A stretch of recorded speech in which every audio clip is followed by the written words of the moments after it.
আমি কোচিং শেষ করে সেই ধানমন্ডি ৩২ থেকে হাইটে আসতেছি খেলা দেখার জন্য। আমরা অনেক দূর থেকে আসছি খেলা দেখার জন্য, যে খেলা দেখবো, আনন্দ করবো, উৎসাহ দিব, সেটা দেখা হলো না, আমরা খুবই দুঃখিত। অনেকেই এখানে আইসে খেলা দেখার জন্য, কিন্তু তারা দেখতে পারবে না। এর জন্য সবচেয়ে বড় ব্যর্থতা হচ্ছে বাফুফের। আর কিছুক্ষণ পরেই মাঠে নামবেন হামজা জামালরা।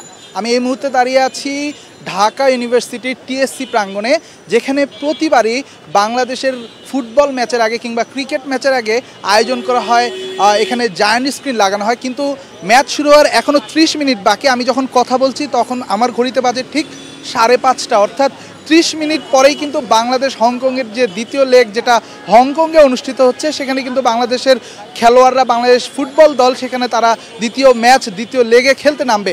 কিন্তু দুঃখের বিষয়, বাংলাদেশের এই ম্যাচটার আগে বাংলাদেশের যারা ভক্ত রয়েছে, যারা হংকংয়ে যেতে পারেনি, যারা বাংলাদেশে রয়েছে, তাদের জন্য একটা অসুবিধার কথা বলতে হয়। অসুবিধার কথা হলো, বাংলাদেশের এই ম্যাচটা কোনো টিভি চ্যানেলে দেখানো হচ্ছে না, যার কারণে আজকে আপনারা দেখতে পাচ্ছেন জায়ান্ট স্ক্রিন লাগানো হয়নি টিএসসির মতো প্রাঙ্গণে, যেখানে প্রতিবারই খেলার সময় হাজার হাজার ছাত্র কিংবা হাজার হাজার মানুষ এসে এখানে ভিড় করে এবং খেলাটা উপভোগ করে। বাংলাদেশের এই যে ম্যাচ, এই ম্যাচকে ঘিরে যখন কোনো আয়োজন করা হয়নি, তখন এখানকার অনেক ভক্তেরও আমরা দেখা পেয়েছি, যারা খেলা দেখতে শুধু টিএসসিতে এসেছেন এবং এসে আসলে মনক্ষুণ্ণ হয়েছেন, মনে কষ্ট নিয়ে আসলে তারা এখন পর্যন্ত এখানে বসে আছেন। তেমনি একজন ভাইয়ের সাথে আমরা কথা বলবো, যিনি বাংলাদেশের জার্সি পরে আসলে বাংলাদেশের খেলাটা দেখতে এসেছেন। দূর থেকে নিশ্চয়ই এসেছেন, এসে দেখলেন খেলার এখানে দেখানোর কোনো ব্যবস্থা নাই। এটা as a Bangladesh football fan হিসেবে আপনার কাছে কতটা খারাপ লাগার মতো? এটা আসলেই খারাপ লাগবে। অনেক কষ্ট করে অনেক দূরেতে আইসি আমরা খেলা দেখার জন্য।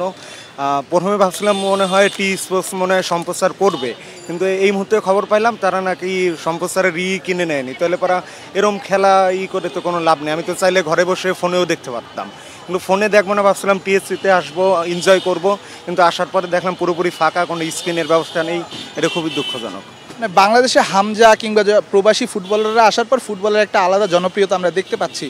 তখন কি আসলে বাফুফে থেকে, বাংলাদেশ ফুটবল ফেডারেশন থেকেও কি একটা উদ্যোগ নেওয়ার উচিত ছিল কিনা, যে এত বড় একটা ম্যাচ, বাংলাদেশের ভক্তরা অধীর আগ্রহে থাকে, এই ম্যাচটা কোনোভাবে কোনো একটা টিভি চ্যানেলে দেখানোর ব্যবস্থা করা, কিংবা কোনো একটা ব্যবস্থা করা, যাতে বাংলাদেশের দর্শকরা এখান থেকে নির্ভীকভাবে খেলাটা দেখতে পারে? আগের ফুটবল আর এখনের ফুটবল ভিন্ন। আগে অন্যরকম ছিল। আগে যখন জামাল ছিল ওই সময় ফুটবল দেখতাম অনেকেই, কিন্তু আহামরিভাবে ওই রকমভাবে সবাই ফলো করতো না। কিন্তু হামজা, শমিত, ফাহামুদ্দুল এরা আসার পরে সব কিছু চেঞ্জ হয়ে গেছে মোটামুটিভাবে। আর এখন আজকে কিন্তু ক্রিকেট খেলা হয়তো বা আপনি জানেন, কিন্তু ক্রিকেট বাদ দিয়ে সবাই কিন্তু ফুটবলের প্রতি আগ্রহ। কারণ ফুটবল এখন ভালো খেলতেছে মোটামুটি। আর এই জন্যই খালি আমি না, অনেকেই এখানে আইসে খেলা দেখার জন্য, কিন্তু তারা দেখতে পারবে না। এর জন্য সবচেয়ে বড় ব্যর্থতা হচ্ছে বাফুফের। উনরা চাইলে অনেক কিছু করতে পারতো, কিন্তু তারা করেনি। অনেকেই, জানি না, শুনতে খারাপ লাগবে, অনেকেই এখন খেলা হচ্ছে হংকংয়ে, কিভাবে হংকংয়ে যাবে তারা খেলা দেখবে, এটা নিয়ে চিন্তিত। আমরা কিভাবে দেখব এটা তাকে কোনো যায় আসে না। আমি যে গত ম্যাচের কথা বলি, গত ম্যাচে কি মাঠে গিয়ে খেলা দেখা হয়? হ্যাঁ, মাঠে বসে দেখেছিলাম। 3-1 যখন হয়েছিল আমি রাগ করে স্টেডিয়াম থেকে বের হয়ে গেছিলাম।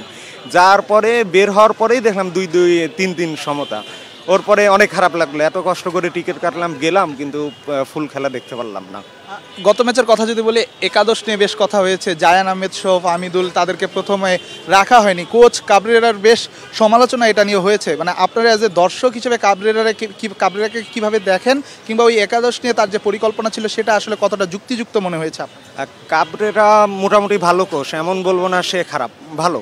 কিন্তু সবচেয়ে বড় বিষয় সে হচ্ছে বসুন্ধরার পক্ষ নিয়ে বসুন্ধরার এলিভেন করে। এটা আমার কথা না, আপনি এটা সবাই বলে। আর আগের ম্যাচে আমাকে যে 60 মিনিটের পরে যে ফাহামুদ্দুল, জামাল, শমিত একে নামাইছিল, এদের আরও আগে নামালে মানে প্রথমে পাইলে ফলাফল ভিন্ন হতো। এমন না যে আমরা ম্যাচ জিতে যেতাম, আমরা ফাইটিং ম্যাচ খেলতাম। কিন্তু এইটা আসলেই ভুল করছে। সবচেয়ে বড় বিষয়, আমাকে এই কোচ আর প্রয়োজন নেই। শেষ পর্যন্ত আজকের ম্যাচটা তাহলে আপনি কিভাবে দেখবেন? কোনো প্ল্যান? এখন কিভাবে দেখবো, কিছু করার নেই। এই যে এখন ফোন বের করে বঙ্গতে দেখবো, আর কোনো উপায় নেই। Thank you so much. দর্শক, আমরা কথা বলবো আরও কিছু মানুষের সাথে যারা টিএসসিতে এখন অপেক্ষা করছে ম্যাচ শেষ পর্যন্ত দেখা হবে কিনা। সে পর্যন্ত আমাদের সাথে থাকুন, আমার সাথে আসুন। ভাই, আপনারা কি আজকে বাংলাদেশের ফুটবল ম্যাচটা দেখতে এসেছেন? জি ভাই, আজকে দেখতে আসছি, কিন্তু এখানে নাকি আজকে খেলা দেখা যাবে না। কষ্ট, মানে দূর থেকে আসছিলাম, খেলা দেখতে পারতাছি না, মন খারাপ। বাংলাদেশ আজকে ভালো খেলবে এটাই চাই, হংকংয়ের সাথে জিতবে, তারপরে এশিয়া কাপে যাওয়ার লক্ষ্যে খেলবে, এটাই চাই। মানে বসে বসে। বাংলাদেশ গত ম্যাচ কিংবা বাংলাদেশে যদি আমরা সম্প্রতি সময়ে যেভাবে জনপ্রিয়তা ফুটবলে, সেই হিসেবে বাফুফে বাংলাদেশ ফুটবল ফেডারেশনের একটা দায়িত্ব ছিল কিনা এই ম্যাচটা আসলে যে কোনোভাবে টিভিতে সম্প্রচার করা, কারণ ভক্তদের একটা ইচ্ছা রয়েছে, ভক্তদের একটা আশা আকাঙ্ক্ষা রয়েছে দল নিয়ে, সেটা পূরণ হচ্ছে না। অ্যাজ এ ভক্ত হিসেবে, অ্যাজ এ ফ্যান হিসেবে আপনার কাছে এটা কতটা খারাপ লাগানো? এটা অবশ্যই খারাপ লাগে। আমরা মনে করেন এটা খেলাটা দেখানো উচিত ছিল, সব টিভি চ্যানেল না হয় টিভি চ্যানেল খেলা দেখানো উচিত ছিল। এটা মানে বাফুফের কাছে এটা কি বলার, এখন তো কিছু বলার নেই। ওরা এখানে আসছি, আমরা অনেক দূর থেকে আসছি খেলা দেখার জন্য, যে খেলা দেখবো, আনন্দ করবো, উৎসাহ দিব, আর সেটা দেখা হলো না, আমরা খুবই দুঃখিত। আজকে বাংলাদেশ হংকংয়ের যে দ্বিতীয় ম্যাচটা, সেই ম্যাচটা আনফর্চুনেটলি আসলে কোনো টিভি চ্যানেলে দেখানো হচ্ছে না। মানে দর্শক হিসেবে মানে আপনাদের কাছে এটা আসলে কেমন? এটা আসলে আমরা অনেক দূর থেকে আসতেছি, আমি কোচিং শেষ করে সেই ধানমন্ডি 32 থেকে হাইটে আসতেছি খেলা দেখার জন্য।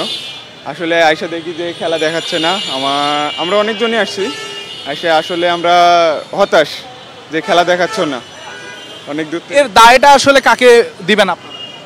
এর দায়টা অবশ্য আমাদেরই নেওয়া উচিত, কারণ দেশের একটা খেলা, যেহেতু দেশের খেলা হইতেছে, আমরা দেশের খেলাটা দেখতে পারতেছি না, এই জন্য অনেক খারাপ লাগতেছে।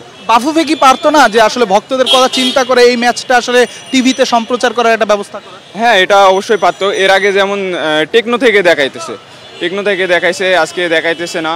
বাফুফের অবশ্যই উচিত যে, যেহেতু একটা বড় একটা বিশ্ববিদ্যালয়, এখানে অনেক দূর থেকে অনেকজন আসে খেলা দেখার জন্য, একসাথে খেলা দেখার মজাই আলাদা। আমরা বাঙালি একসাথে খেলা দেখবো, একসাথে হই উল্লাস করবো, খেলার মধ্যে হার জিত অবশ্যই থাকবে। তো আজকে যেহেতু খেলা দেখাচ্ছে না, অবশ্যই হতাশ।